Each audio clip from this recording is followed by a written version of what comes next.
In July 1944, in the quiet mountain town of Bretton Woods, something happened that would shape the global economy for generations. Inside the Mount Washington Hotel, representatives from 44 nations gathered, not to fight a war, but to decide what the world would look like after it. World War II was still raging, but the outcome was no longer in doubt. The real question had shifted. Who would control the global financial system when the war ended? Who would set the rules? Who would issue the currency the world depends on? Who would hold the real power? America didn't win the meeting, it arrived. Having already won, the United States walked into Bretton Woods with overwhelming advantages.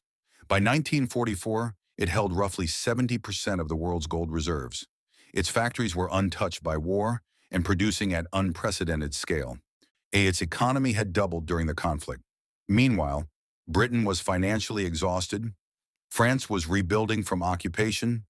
Germany and Japan were in ruins. The Soviet Union had lost over 20 million people. The math was undeniable. So when the negotiations began, the outcome was already set. The US dollar became the center of the new system. Currencies around the world were pegged to the dollar, and the dollar itself was tied to gold. This wasn't just a monetary arrangement. It was the foundation of what became the American century. But this wasn't where the story began. To understand Bretton Woods, you have to go back further, to a time when the United States wasn't in charge.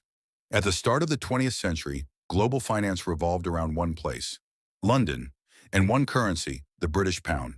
And the British Empire wasn't just powerful, it was financially dominant.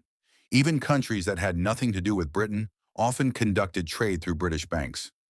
This gave Britain something incredibly valuable: control over the system itself. Economists call it seigniorage, the ability to issue the currency everyone else needs. But in practice, it meant something more: power. Countries dependent on the pound couldn't easily oppose British policy. Financial dependence became geopolitical leverage. America studied that system and then replaced it. The United States didn't overthrow Britain with armies. It used a strategy, a slow, methodical, multi-decade strategy, a playbook. The five-step playbook for financial dominance. The step one: become the world's largest creditor. During World War I, the U.S. lent massive sums to its allies, especially Britain and France. After the war, those countries owed America. That flipped the global power dynamic, because in finance, creditors hold leverage over debtors. Step two: accumulate gold. Through the 1920s and 1930s, the U.S. systematically built its gold reserves.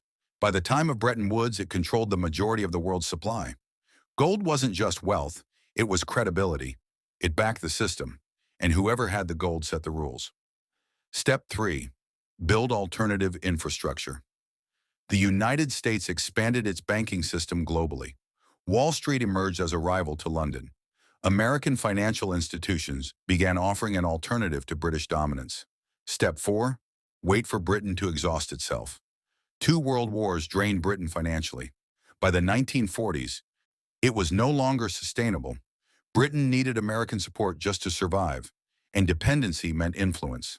Step five: formalize the shift. At Bretton Woods, the U.S. proposed a new system with the dollar at the center.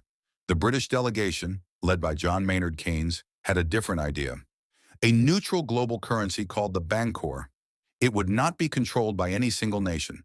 It would prevent exactly the kind of dominance the U.S. was about to establish.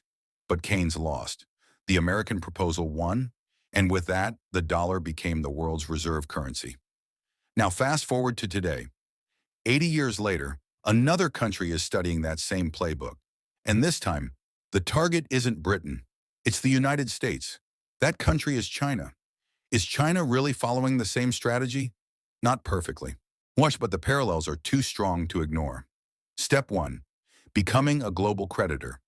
Over the past 25 years, China has lent over $1 trillion to developing nations.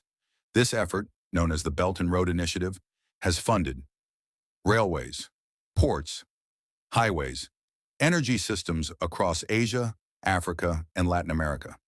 These aren't just development projects, they create financial dependency. Countries that owe China money must consider China's interests. At the same time, China holds hundreds of billions in U.S. debt. That relationship is complex, but one thing is clear: It gives China a stake and leverage inside the American financial system itself. Step 2. Accumulating gold.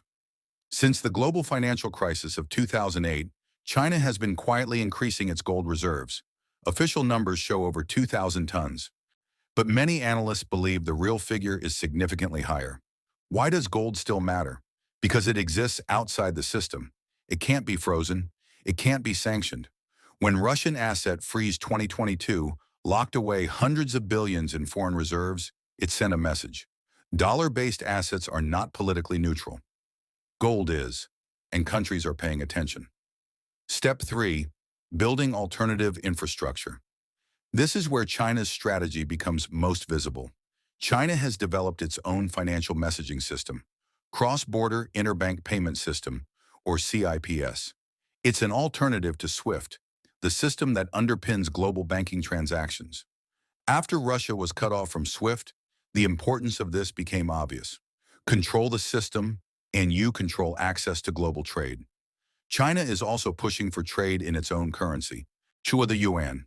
In 2023, Saudi Arabia began accepting yuan for some oil sales. This matters because oil has long been priced in dollars. The so-called petrodollar system has been a cornerstone of U.S. financial dominance. Even small shifts here are significant. Step 4. Waiting. China doesn't need a dramatic confrontation. It doesn't need to win overnight. It just needs time. Meanwhile, the U.S. faces rising debt, over $30 trillion and climbing. Interest payments alone are becoming a major burden, and political gridlock makes structural reform difficult. Historically, great financial powers don't collapse suddenly. They weaken gradually, until one day the system shifts. So is the dollar about to fall? Not anytime soon. The U.S. still has major advantages. Deep, liquid capital markets, strong legal institutions, global alliances, trust in its financial system. The dollar still accounts for roughly 60% of global reserves. The yuan, around 2 to 3%. That's not a close race. But trends matter more than snapshots. The dollar's share has been declining, slowly, steadily. And history shows that these transitions don't happen overnight. They unfold over decades. How these shifts actually end. Here's the part most people misunderstand. Britain didn't lose dominance gradually forever. It lost it in a moment. At Bretton Woods. After 30 years of slow erosion, the system changed almost overnight. Is there another Bretton Woods moment coming? That's the real question. China isn't just building power, it's building optionality, gold reserves, financial infrastructure, trade relationships, parallel systems, so that if a moment of crisis comes, if confidence in the dollar weakens, China can step forward with an alternative, just like the United States did in 1944. The final question. This isn't really about China. It's about the United States. Can it stabilize its debt? Maintain trust in its system? Adapt to a changing world? Or will it follow the same path Britain did, recognizing the shift but unable to stop it?